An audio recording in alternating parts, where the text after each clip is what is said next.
गांव में चाउमीन का चलन अभी अच्छे से नहीं आया था, लेकिन सुरेश शहर से चाउमीन बनाना सीख कर गाँव में ठेला लगाता है। अरे ये केचुआ है क्या भैया? कैसे खाया जाता है? अरे नहीं नहीं, ये चाउमीन है। चाउमीन शहर में खाया जाता है। कितने की दे रहे हो सुरेश? 10 रुपए की प्लेट भरकर। तभी वहां शहर से पढ़ा एक लड़का आता है। जरा एक प्लेट चाउमीन तो देना। सुरेश उसे चाउमीन देता है। उसे चाउमीन खाता देख गांव वाले भी उससे चाउमीन ले लेते हैं और खाने लगते हैं। अरे वाह सुरेश भैया, कमाल की बनाए हो। 2 प्लेट मेरे बच्चों के लिए भी पैक कर दो। बस फिर क्या था, सुरेश का ठेला लगता है और चाउमीन खरीदने वालों की लाइन लग जाती है। तभी वहां से गांव का साहूकार होकर गुजरता है। और ये क्या भीड़ लगी है?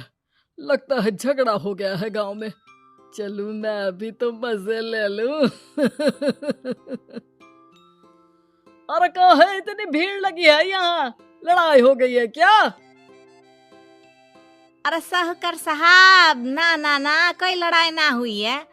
ये तो सुरेश की दुकान है चाउमीन की। हम लोग चाउमीन खाने आए हैं, आप भी खाइए ना। साहूकार चाउमीन खाता है और सुरेश की तरफ देखता है, जो सारे दिन के पैसे गिन रहा होता है। अरे सुरेश, क्या लागत है इस काम की? अरे साहूकार जी, आप अब आए हैं तो ये पूरे 10,000 रुपए ले जाइए, जो पिछले साल शहर जाने से पहले आपसे लिए थे ना। लागत तो क्या कहे, जो आपने दिया था उसी में सीखा भी है और दुकान भी खोल ली। अरे पैसे इतने जल्दी क्या जरूरत थी? कैसे जरूरत नहीं थी साहूकार जी, इतना मोटा ब्याज कहाँ से भरते। साहूकार को अब सुरेश की दुकान को हड़पने की लालच आ जाती है। नाना करते ये सारे दिन में 500 रुपए कमा ही लेता है। अरे गांव में ये ऐसे ही कमाता रहा तो कहीं ब्याज का काम ना शुरू कर दे। अरे भैया, कोई ना कोई जुगाड़ तो करना पड़ेगा। अब साहूकार घर आ जाता है और अपनी बीवी को सारी बात बताता है। हाँ जी, ये तो मैंने भी सुना है कि सुरेश के हाथ की चाउमीन नहीं खाई तो कुछ नहीं खाया। अरे हाँ हाँ, सही ही कहते हैं। मैं भी खा कर ही आ रहा हूँ। अरे भाग्यवान है, कितना अच्छा हो ना अगर वो पैसा हम लोगों को मिल जाए। क्यों हैं? हाँ, वो तो है, लेकिन कैसे? हम लोगों को तो चाउमीन बनाना आता ही नहीं है। साहूकार और उसकी बीवी अब रोज चुपके से सुरेश के घर जाते हैं और खिड़की से उसे चाउमीन बनाते देखते। अब क्या था, दोनों को चाउमीन बनाना आ जाता है। फिर एक रोज, और सुरेंद्र, तुझे साहूकारनी ने बुलाया था। बोल रही थी कि बेटे के जन्मदिन में 10 किलो चाउमीन का ऑर्डर देना है। बना दोगे ना? अरे हाँ हाँ साहूकार जी, मैं जरूर बना दूंगा। कब देना है घर में 10 किलो चाउमीन?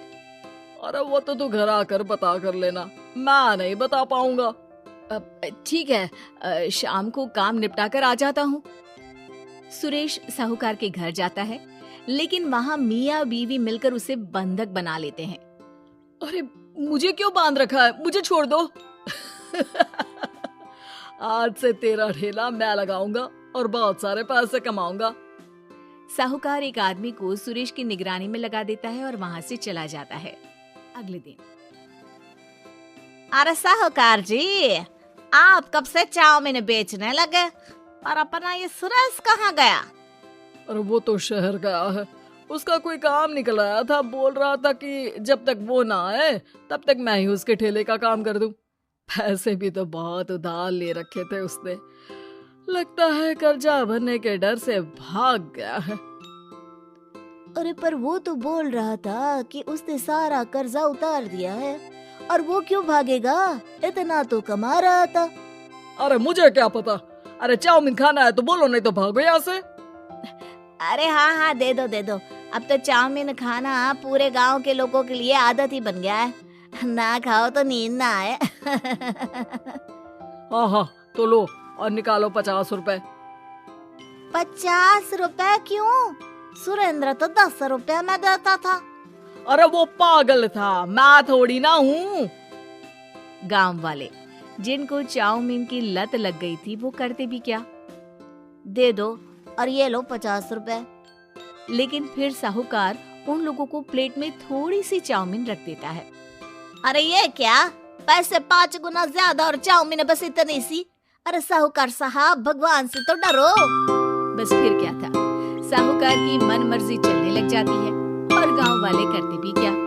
एक रोज मुझे तो लगता है कि सुरेश को साहूकार ने मार डाला होगा, क्योंकि उसका काम इतना अच्छा चल रहा था, फिर वो क्यों जाता, और वो भी साहूकार के हवाले दुकान करके। ना मामा ना। अगले रोज